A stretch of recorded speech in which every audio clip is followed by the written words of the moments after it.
ಯಾರಿಗಾದ್ರೂ ಸಾರಿ ಅಂತ ಕೇಳಿದ್ದೀರಾ? ಕೇಳಿಲ್ಲ ಅಂದ್ರೆ ಇವತ್ತೇ ಸಾರಿ ಕೇಳ್ಬಿಡಿ.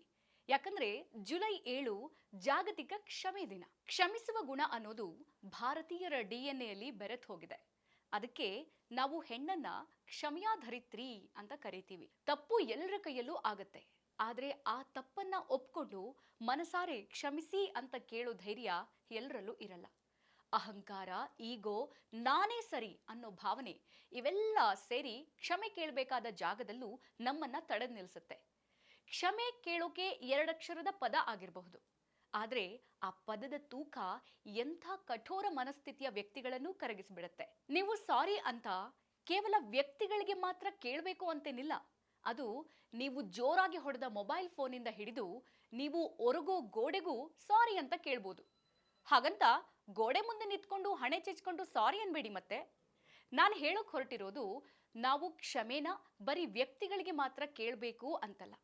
ನಿಮ್ಮ ಫ್ರೆಂಡ್ಸು, ಫ್ಯಾಮಿಲಿ ಅಷ್ಟೇ ಅಲ್ಲ, ನಿಮ್ಮ ಅಣ್ಣ, ತಮ್ಮ, ಅಪ್ಪ, ಅಮ್ಮ, ನೀವು ಪ್ರೀತಿಯಿಂದ ಸಾಕಿರೋ ಪೆಟ್ಟಿಗೂ ಕೇಳಬಹುದು.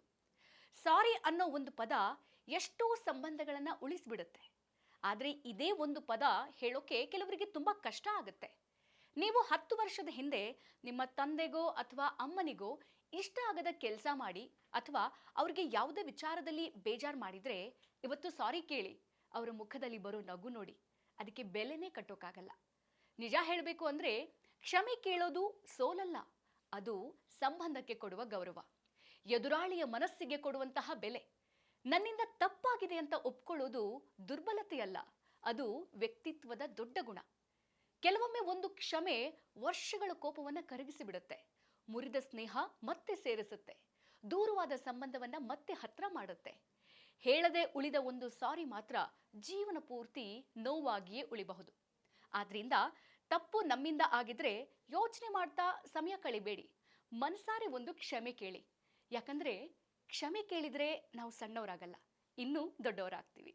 ಇದು ಫೋಕಸ್ ಟಿವಿ ಡಿಜಿಟಲ್ ಕಂಟೆಂಟ್. ನಾನು ವಿದ್ಯಾ.